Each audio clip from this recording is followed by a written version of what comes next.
Let's study another interesting topic from this chapter, vertical circular motion. Okay, see here a bob is given, mass of the bob is m and length of this pendulum is taken as L. If we are giving a force, see its length is given here L and the center point is taken as O. So if we apply a force on this bob by using a hammer, then it will move along this direction. The lowest point is A. It will move with a velocity v0. So velocity v0 at the lowest point, then the bob will execute vertical circular motion. Okay, so this is vertical circular motion. So the angles are at this point 0 degree, 90 degrees, 180 degree, 270 degrees and finally 360 degree. These are the angles executed by the bow. So if point P is taken here, then by taking the free body diagram, angle theta is subtended by the rope and the velocity component is tangential to the circular path. This is the velocity at this point and a tension T on this rope towards the center and the weight of the body is vertically downward. If we take the component of this weight mg along this direction, this angle is theta, then this is mg cos theta. This is mg cos theta and this one mg sin theta, opposite to the velocity vector.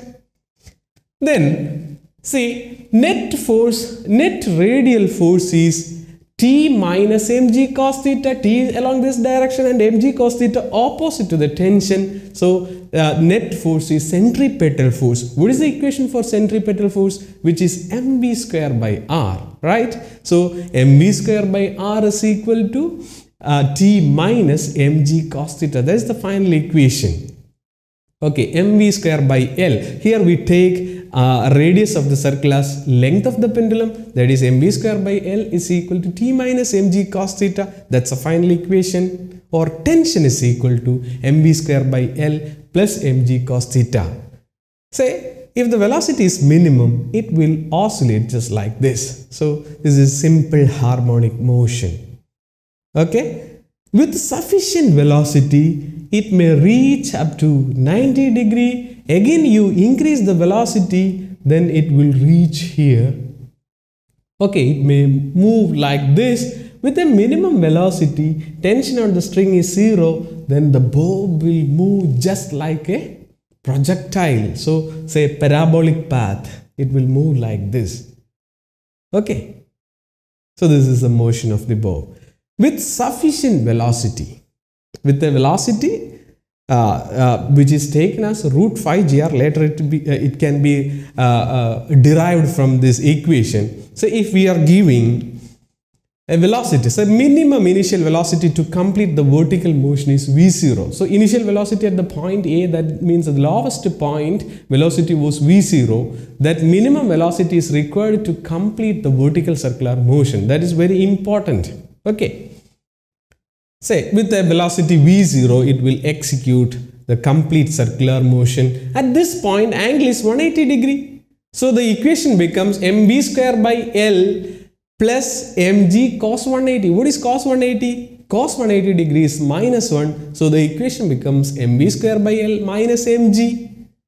So this is the new equation obtained. So at the lowest point, velocity is v0. So tension is opposite direction. That is mv square by L is equal to mg. Or at the highest point, tension is 0. So mv square by L minus mg, or mv square by L is equal to V is equal to square root of GL. The minimum velocity of the bob at the topmost point. This is very important. At the topmost point, velocity is minimum. So by taking the kinetic energy, half mv square.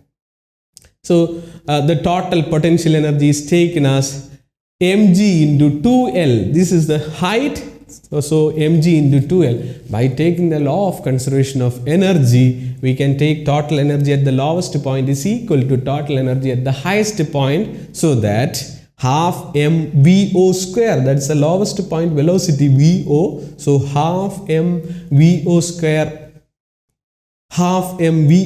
is equal to mg into 2L, that's a potential energy, plus half mv square. V is the velocity at the highest point, so that half mvo square is equal to mg into 2L plus half m into root of gl square. So root of gl square is gl. So half mvo square is equal to 2mgl plus half mgl. So result is half vo square is equal to 2gl plus half gl. That will give vo square by 2 is equal to 5gl by 2. 2 cancel. Therefore, vo is equal to root of 5gl. At the lowest point, velocity is root of 5gl. At the topmost point, it is root gl.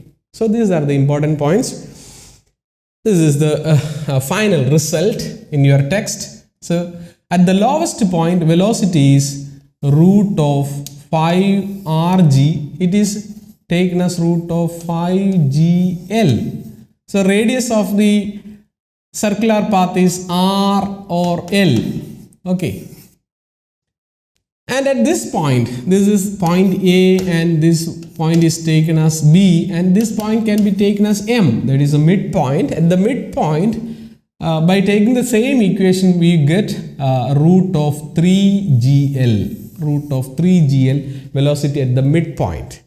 So at the lowest point, tension on the string is 6 mg. Tension on the string is 6 mg, and at the midpoint it is 3 mg, and the highest point it is velocity is, at the highest point, velocity is root of gl, tension on the string is 0. Okay, so this is all about vertical circular motion. Thank you.